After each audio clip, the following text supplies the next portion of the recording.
नमस्कार, स्वागत है आपका इस समाचार बुलेटिन में। मैं हूं निखिल सिंह और शुरुआत करेंगे हेडलाइंस के साथ। 5 देशों की यात्रा के अंतिम चरण में प्रधानमंत्री नरेंद्र मोदी पहुंचे इटली। होटल पहुंचने पर पीएम का भारतीय समुदाय ने किया भव्य स्वागत। प्रधानमंत्री मोदी इटली के शीर्ष नेतृत्व के साथ करेंगे अहम द्विपक्षीय मुद्दों पर विचार विमर्श।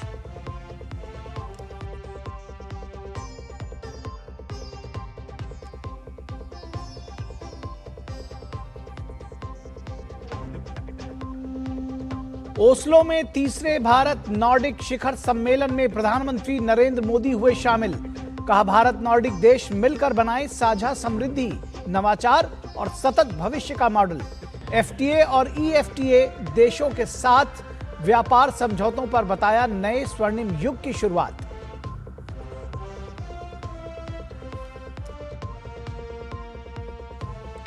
छत्तीसगढ़ के बस्तर में मध्य क्षेत्रीय परिषद की बैठक में शामिल हुए केंद्रीय मंत्री अमित शाह। कहा, नक्सल मुक्त बस्तर के संकल्प को सरकार ने किया पूरा। दोहराई विकास, कनेक्टिविटी और सुशासन की एनडीए सरकार की प्रतिबद्धता।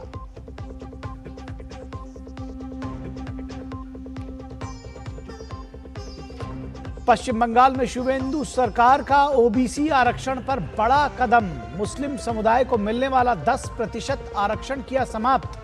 अब 66 पिछड़ी जातियां ही ओबीसी सूची में शामिल।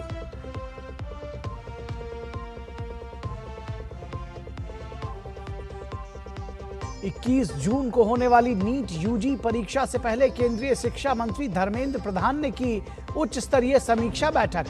फूल प्रूफ, त्रुटि रहित और पारदर्शी परीक्षा के निर्देश। कहा, सतर्कता और सुरक्षा से कोई समझौता नहीं।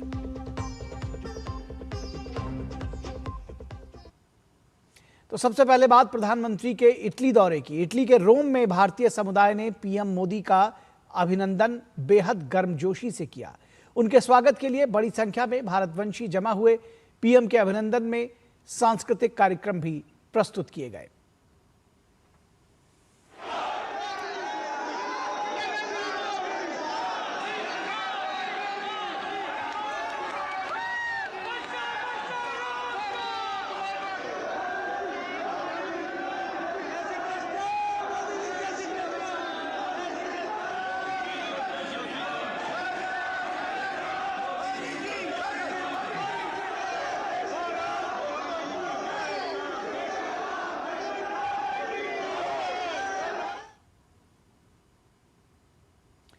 स्वामिनी आत्मनंदगिरी और मार्टिना मीनाक्षी ने कुचिपुड़ी, लुक्रेजिया मनिस्कोटी और बलेरिया बेस्पाजियानी ने भारतनाट्यम और रोजेला फेनेली ने कथक की शानदार प्रस्तुति दी।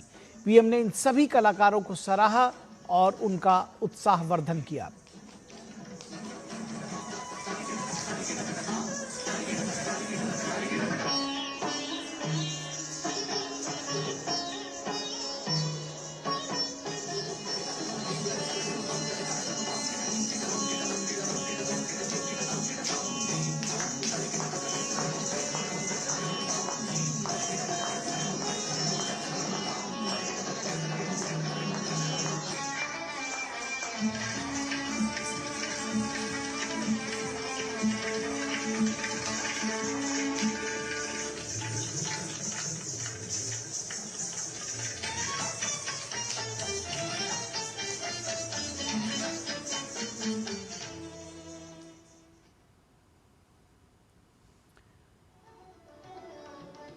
इटली के रोम में पीएम का स्वागत संगीत और वादन के साथ किया गया। इस अवसर पर बलेरियो ब्रूनी ने संतूर, लियो वर्तुनी ने सितार, साइमन मैथिलो ने बांसुरी, फ्रांसिस्को घेरारडी ने तबला और निकोलो मेलोची ने शानदार बांसुरी वादन के साथ प्रधानमंत्री का स्वागत किया।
और रोम के होटल में प्रधानमंत्री के स्वागत के दौरान वाराणसी की एक पेंटिंग आकर्षण का केंद्र रही। इस पेंटिंग को प्रसिद्ध कलाकार गियाम पाओलो टोमासेटी ने बनाया है। ये वाराणसी शहर की जीवंत आत्मा को दर्शाती है, जिसमें वाराणसी के घाटों पर अनुष्ठान, दैनिक जीवन और आध्यात्मिकता एक साथ मिलते हैं।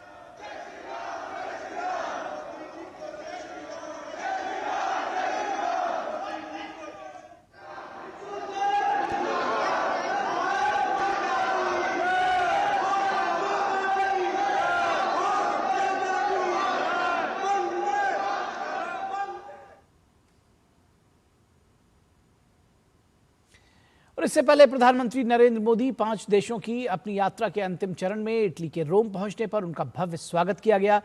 पीएम यहां इटली के शीर्ष नेतृत्व के साथ अहम द्विपक्षीय मुद्दों पर विचार विमर्श करेंगे। भारत इटली सहयोग में विस्तार की दिशा में इस दौरे को बेहद अहम माना जा रहा है।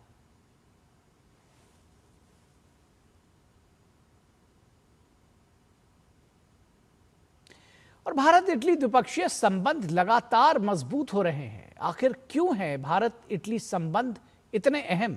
देखिए और समझिए इस रिपोर्ट के जरिए।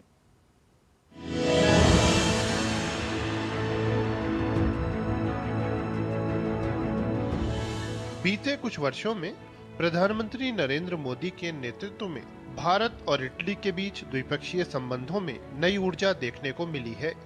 इस दौरान दोनों सरकारों ने द्विपक्षीय रिश्तों को लेकर बेहद सक्रियता दिखाई है। पीएम मोदी अपने यूरोपीय दौरे के अंतिम चरण में इतालवी प्रधानमंत्री के निमंत्रण पर इटली की 2 दिवसीय आधिकारिक यात्रा कर रहे हैं।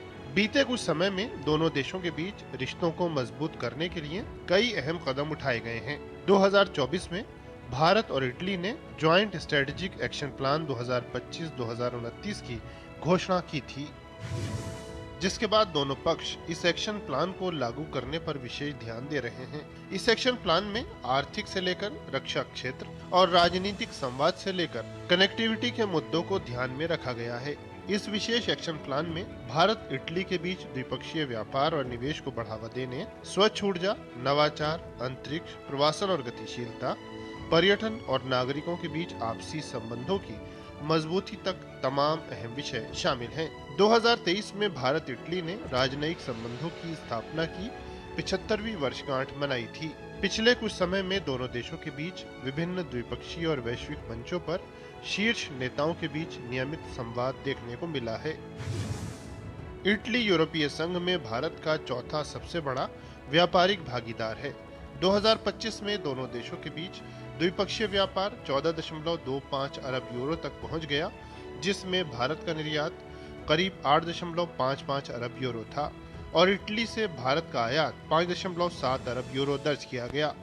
दोनों देशों के बीच सेवाओं का व्यापार 2025 में 1.33 अरब यूरो रहा। दोनों देशों ने 2029 तक द्विपक्षीय व्यापार को 20 अरब यूरो तक बढ़ाने का लक्ष्य रखा है। इटली ने अपनी वैश्विक व्यापार रणनीति के तहत भारत को प्राथमिकता वाले देशों में से एक के रूप में मान्यता दी है। साथ ही इटली भारत के नेतृत्व वाली कई बहुपक्षीय पहलों का भी हिस्सा बन चुका है। इनमें अंतर्राष्ट्रीय सौर गठबंधन, हिंद महासागर रिम एसोसिएशन, आपदा प्रतिरोधी बुनियादी ढांचे के लिए गठबंधन CDRI और हिंद प्रशांत महासागर पहल IPOI शामिल हैं। साथ ही इटली भारत के साथ भारत मध्य पूर्व यूरोप आर्थिक गलियारे का भी संस्थापक सदस्य है। ऐसे में प्रधानमंत्री मोदी की इटली की यात्रा दोनों देशों के बीच जारी सहयोग को नई गति प्रदान करेगी। पीएम मोदी का यह दौरा दोनों देशों के बहुआयामी रिश्तों को और अधिक मजबूत करने में अहम भूमिका निभाएगा। Bureau report, DD news. और इससे पहले प्रधानमंत्री नरेंद्र मोदी तीसरे भारत नॉर्डिक शिखर सम्मेलन में शामिल हुए। उन्होंने कहा कि नॉर्डिक देशों के निवेश ने भारत की ग्रोथ स्टोरी में योगदान दिया है। साथ ही उन्होंने कहा कि इन संबंधों को अगले स्तर पर ले जाने के लिए हरित साझेदारी व नवाचार को रणनीतिक स्तर की साझेदारी का रूप देने का निर्णय लिया गया है।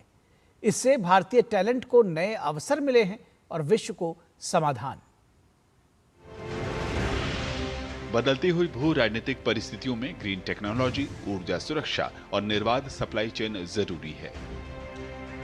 ओस्लो में आयोजित तीसरे भारत नॉर्डिक शिखर सम्मेलन में प्रधानमंत्री नरेंद्र मोदी ने नॉर्डिक देशों नॉर्वे, डेनमार्क, स्वीडन, फिनलैंड और आइसलैंड के साथ हरित साझेदारी और इनोवेशन को रणनीतिक स्तर के करने की घोषणा की। उन्होंने कहा कि वैश्विक तकनीक से भारतीय टैलेंट को जोड़कर वैश्विक समाधान पर काम किया जाएगा। आज हमने भारत और नॉर्डिक संबंधों को green technology and innovation strategic partnership का स्वरूप देने का निर्णय लिया है। इस ग्रीन टेक्नोलॉजी पार्टनरशिप से हम आइसलैंड की जियोथर्मल और फिशरीज, नॉर्वे की ब्लू इकोनॉमी और आर्कटिक और सभी नॉर्डिक देशों की मैरीटाइम और सेंसिटिविटी में एक्सपर्टीज को, सस्टेनेबिलिटी की एक्सपर्टीज को भारत के स्केल के साथ जोड़कर पूरे विश्व के लिए एक बेहतर भविष्य सुनिश्चित करेंगे। और हमारे बीच इस यूनिक स्ट्रेटेजिक पार्टनरशिप के गठन से हम स्वीडन की एडवांस मैन्युफैक्चरिंग और डिफेंस, फिनलैंड की टेलीकॉम और डिजिटल टेक्नोलॉजी और डेनमार्क की साइबर सिक्योरिटी और हेल्थ टेक को भारत के टैलेंट के साथ जोड़कर पूरे विश्व के लिए ट्रस्टेड सॉल्यूशंस डेवलप करेंगे। प्रधानमंत्री ने कहा कि भारत और नॉर्डिक देश मिलकर साझा समृद्धि, नवाचार और सतत भविष्य का एक मॉडल बनाने के लिए काम करेंगे। साथ ही बहुआयामी वैश्विक व्यवस्था को लेकर भारत नॉर्डिक देश दृढ़ भी हैं। रूस, यूक्रेन और पश्चिमी एशिया में जारी संघर्ष का शांतिपूर्ण समाधान करने के लिए उन्होंने नॉर्डिक देशों की प्रतिबद्धता को दोहराया। वैश्विक तनाव और संघर्ष के इस दौर में भारत और नॉर्डिक देश साथ मिलकर एक रूल्स बेस्ड ग्लोबल ऑर्डर को बल देते रहेंगे। और यूक्रेन हो या वेस्ट एशिया, हम संघर्ष की शीघ्र समाप्ति और शांति के प्रयासों का समर्थन करते रहेंगे। हम इस बात पर सहमत हैं कि मल्टीलेटरल इंस्टीट्यूशंस का रिफॉर्म आवश्यक भी है और अर्जेंट भी है। और टेररिज्म पर भी हमारा क्लियर और यूनाइटेड स्टैंड है। No compromise, no double standards. भारतीय विदेश मंत्रालय ने सोशल मीडिया पर जानकारी दी कि तीसरे भारत नॉर्डिक शिखर सम्मेलन में ग्रीन टेक्नोलॉजी व इनोवेशन, क्लाइमेट एक्शन इनिशिएटिव, रक्षा, ऊर्जा में सहयोग, तकनीक, व्यापार और निवेश के बेहतर लिंकेजेस सहित कुल 8 आउटकम डॉक्यूमेंट सामने आए हैं। भारत नॉर्डिक देशों के आपसी संबंधों में बीता एक दशक महत्वपूर्ण रहा है। इस दौरान द्विपक्षीय व्यापार में 4 गुना की बढ़ोतरी हुई है और नॉर्डिक देशों का भारत में निवेश 200 गुना बढ़ा है। ओस्लो से अखिलेश सुमन के साथ ब्यूरो रिपोर्ट, डीडी न्यूज। और उत्तरी यूरोप की बर्फीली सरजमी पर भारत की कूटनीति ने गर्मजोशी और विश्वास का नया अध्याय लिख दिया है। नॉर्डिक शिखर सम्मेलन के इतर प्रधानमंत्री नरेंद्र मोदी ने डेनमार्क, फिनलैंड और आइसलैंड के नेताओं के साथ द्विपक्षीय वार्ताओं में भविष्य की साझेदारी का खाका तैयार किया। स्वच्छ ऊर्जा से लेकर आर्टिफिशियल इंटेलिजेंस तक, ब्लू इकोनॉमी से लेकर रक्षा और निवेश तक, भारत और नॉर्डिक देशों के रिश्ते अब केवल संवाद तक सीमित नहीं बल्कि रणनीतिक विश्वास और साझा विकास के नए आयाम भी गढ़ रहे हैं। ओस्लो में हुई इन बैठकों ने साफ संकेत दिया कि आर्कटिक से हिंद प्रशांत तक भारत अब वैश्विक साझेदारियों के केंद्र में उभर रहा है। देखिए ये रिपोर्ट। नॉर्वे की यात्रा पर गए प्रधानमंत्री नरेंद्र मोदी ने मंगलवार को आइसलैंड, फिनलैंड और डेनमार्क के प्रधानमंत्री के साथ अलग अलग द्विपक्षीय बैठकें की।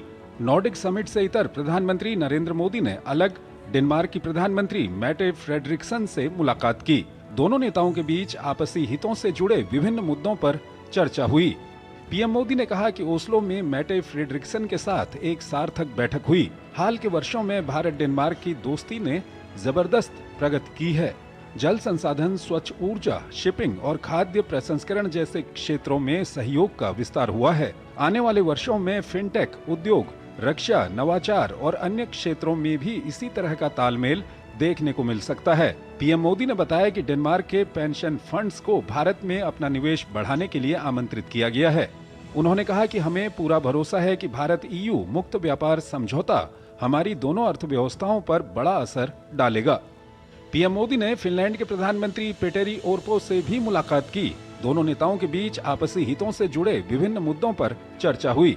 प्रधानमंत्री नरेंद्र मोदी ने कहा कि फिनलैंड के प्रधानमंत्री पेटेरी ओर्पो से मिलकर बहुत खुशी हुई। भारत और फिनलैंड के संबंधों के लिहाज से ये साल काफी व्यस्तताओं भरा रहा है। पीएम मोदी ने बताया कि प्रधानमंत्री ओर्पो खुद AI इम्पैक्ट समिट में शामिल होने के लिए भारत आए थे। दोनों नेताओं ने 6G, AI, शिक्षा, परमाणु ऊर्जा जैसे भविष्य के क्षेत्रों में मिलकर काम करने पर चर्चा की। दोनों देशों ने जलवायु परिवर्तन, सर्कुलर इकोनॉमी, सतत विकास और अन्य क्षेत्रों में आपसी संबंधों को और मजबूत बनाने के तरीकों पर भी बात की। इससे पहले प्रधानमंत्री नरेंद्र मोदी ने आइसलैंड के प्रधानमंत्री क्रिस्टन फ्रॉस्टडॉटिर से भी मुलाकात की। प्रधानमंत्री ने कहा कि भारत आइसलैंड के साथ अपनी दोस्ती को बहुत महत्व देता है। दोनों देशों ने स्वच्छ ऊर्जा, मत्स्य पालन, स्थिरता, जियोथर्मल एनर्जी, कार्बन कैप्चर और भंडारण जैसे क्षेत्रों में संबंधों को बेहतर बनाने के तरीकों पर चर्चा की। पीएम मोदी ने कहा कि ब्लू इकोनॉमी से जुड़े क्षेत्रों में आइसलैंड की विशेषज्ञता सराहनीय है। उन्होंने उम्मीद व्यक्त की कि ऐतिहासिक भारत EFTA, टेपा, व्यापार और निवेश संबंधों को भी नई गति प्रदान करेगा। इन सभी द्विपक्षीय बैठकों के दौरान पारस्परिक हितों और अंतर्राष्ट्रीय महत्व के अहम विषयों पर सार्थक चर्चा हुई। Bureau report, DD news. और हिंद प्रशांत क्षेत्र में बदलते सामरिक समीकरणों के बीच भारत और वियतनाम की दोस्ती और मजबूत होती दिखाई दे रही है। रक्षा मंत्री राजनाथ सिंह की वियतनाम यात्रा केवल एक औपचारिक कूटनीतिक दौरा नहीं, बल्कि साझा विश्वास, समुद्री सुरक्षा और रणनीतिक सहयोग को नई ऊंचाइयों तक ले जाने की पहल मानी जा रही है। हनोई में हुई उच्च स्तरीय बैठकों ने साफ संकेत दिया कि भारत और वियतनाम क्षेत्रीय शांति और स्थिरता के लिए मिलकर एक मजबूत साझेदारी को आगे बढ़ा रहे हैं। वियतनाम दौरे पर हनोई पहुंचे रक्षा मंत्री राजनाथ सिंह ने वियतनाम के राष्ट्रपति से मुलाकात की। रक्षा मंत्री ने सोशल मीडिया के जरिए इस बात की जानकारी साझा की। इस दौरान उन्होंने प्रधानमंत्री नरेंद्र मोदी की ओर से हार्दिक शुभकामनाएं व्यक्त करते हुए रक्षा सहयोग को और गहरा करने के लिए भारत की प्रतिबद्धता दोहराया। भारत और वियतनाम के बीच घनिष्ठ और अस्थायी संबंध आपसी विश्वास, साझा मूल्यों, रक्षा, सुरक्षा और क्षेत्रीय स्थिरता के क्षेत्र में घनिष्ठ सहयोग की नींव पर आधारित है। इससे पहले रक्षा मंत्री राजनाथ सिंह ने हनोई में वियतनाम के उप प्रधानमंत्री और राष्ट्रीय रक्षा मंत्री जनरल फॉन वान जियांग के साथ द्विपक्षीय बैठक की। बैठक में दोनों देशों के बीच बढ़ती रक्षा साझेदारी की समीक्षा की गई। दोनों नेताओं ने समुद्री सुरक्षा, रक्षा उद्योग, सैन्य प्रशिक्षण और क्षेत्रीय स्थिरता जैसे अहम मुद्दों पर सहयोग बढ़ाने के तरीकों पर चर्चा की। इसके साथ ही हिंद प्रशांत क्षेत्र में शांति, सुरक्षा और नौवहन की स्वतंत्रता बनाए रखने पर जोर दिया गया। बैठक के दौरान दोनों पक्षों ने सैन्य प्रशिक्षण, क्षमता निर्माण, साइबर सुरक्षा, संयुक्त राष्ट्र शांति अभियानों और उच्च स्तरीय आदान प्रदान सहित कई क्षेत्रों में सहयोग बढ़ाने पर सहमति जताई। दोनों देशों की सेनाओं के बीच आपसी सहयोग को और मजबूत करने पर भी चर्चा हुई। रक्षा मंत्री राजनाथ सिंह ने कहा कि भारत वियतनाम के साथ अपनी व्यापक रणनीतिक साझेदारी को और मजबूत करने के लिए प्रतिबद्ध है। उन्होंने वियतनाम के रक्षा आधुनिकीकरण और क्षमता संवर्धन में भारत के सहयोग को जारी रखने का भी भरोसा दिलाया। अपनी यात्रा के दौरान रक्षा मंत्री राजनाथ सिंह ने वियतनाम के संस्थापक नेता और पूर्व राष्ट्रपति हो ची मिन की 136वीं जयंती पर उन्हें श्रद्धांजलि अर्पित की। उन्होंने स्मारक स्थल पर पहुंचकर उनके प्रति सम्मान व्यक्त किया। उन्होंने इस मौके पर कहा कि हो ची मिन की दूरदृष्टि, नेतृत्व क्षमता और राष्ट्रीय स्वतंत्रता के प्रति समर्पण आज भी पीढ़ियों को प्रेरित करता है। इस कार्यक्रम के दौरान राजनाथ सिंह को वियतनाम में राष्ट्रीय रक्षा मंत्रालय में सांकेतिक गार्ड ऑफ ऑनर से सम्मानित भी किया गया। समारोह के दौरान उन्होंने विजिटर्स बुक पर हस्ताक्षर भी किए। इस अवसर पर मंत्रालय के कई वरिष्ठ अधिकारियों ने रक्षा मंत्री का स्वागत किया। और मंत्रालय की गतिविधियों और आगामी योजनाओं पर चर्चा की। इस दौरे का मुख्य उद्देश्य रणनीतिक सैन्य सहयोग, रक्षा उद्योग में साझेदारी और समुद्री सहयोग को मजबूत करना है, ताकि हिंद प्रशांत क्षेत्र में शांति और स्थिरता को बढ़ावा दिया जा सके। रक्षा मंत्री वियतनाम यात्रा के बाद 21 मई तक दक्षिण कोरिया के आधिकारिक दौरे पर भी रहेंगे। Bureau report, DD news. और आत्मनिर्भर भारत अभियान के तहत रक्षा क्षेत्र में देश को बड़ी सफलता मिली है। Defence research and development organisation यानी DRDO ने ULPGM V3 मिसाइल के सफल परीक्षण पूरे कर लिए हैं। आंध्र प्रदेश के कुरनूल में हुए इन परीक्षणों में मिसाइल का एयर टू ग्राउंड और एयर टू एयर दोनों मोड में सफल परीक्षण किया गया। ये मिसाइल टैंक, ड्रोन और हेलीकॉप्टर जैसे लक्ष्यों को निशाना बनाने में सक्षम है। रक्षा मंत्री राजनाथ सिंह ने इस उपलब्धि को रक्षा क्षेत्र में आत्मनिर्भरता की दिशा में बड़ा कदम बताया है। वहीं DRDO प्रमुख समीर V कामत ने सभी टीमों को इस सफलता पर बधाई दी है। और बात अमित शाह के छत्तीसगढ़ दौरे की। कभी गोलियों की गूंज और लाल आतंक की छाया से पहचाना जाने वाला बस्तर अब बदलते भारत की नई तस्वीर बनकर उभर रहा है। जिस धरती पर कभी सुरक्षा बलों और नक्सलियों के बीच मुठभेड़ों की खबरें सुर्खियां बनती थी, वहीं अब विकास, सुशासन और रणनीतिक नीति निर्माण पर राष्ट्रीय स्तर की बैठकों का आयोजन हो रहा है। केंद्रीय गृह मंत्री अमित शाह की मौजूदगी में आयोजित मध्य क्षेत्रीय परिषद की बैठक को केवल प्रशासनिक आयोजन नहीं बल्कि बदलते बस्तर के नए आत्मविश्वास और नई दिशा के प्रतीक के तौर पर भी देखा जा रहा है। देखिए बस्तर से ये विशेष रिपोर्ट। कभी लाल आतंक का गढ़ रहा छत्तीसगढ़ का बस्तर क्षेत्र अब केवल नक्सल विरोधी अभियानों के लिए ही नहीं बल्कि राष्ट्रीय स्तर की रणनीतिक बैठकों के केंद्र के रूप में भी उभर रहा है।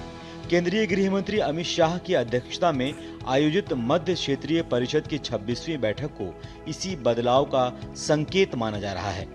बैठक के दौरान नक्सल प्रभावित इलाकों में सुरक्षा व्यवस्था को और मजबूत करने और राज्यों के बीच बेहतर समन्वय सुनिश्चित करने पर विशेष जोर दिया गया।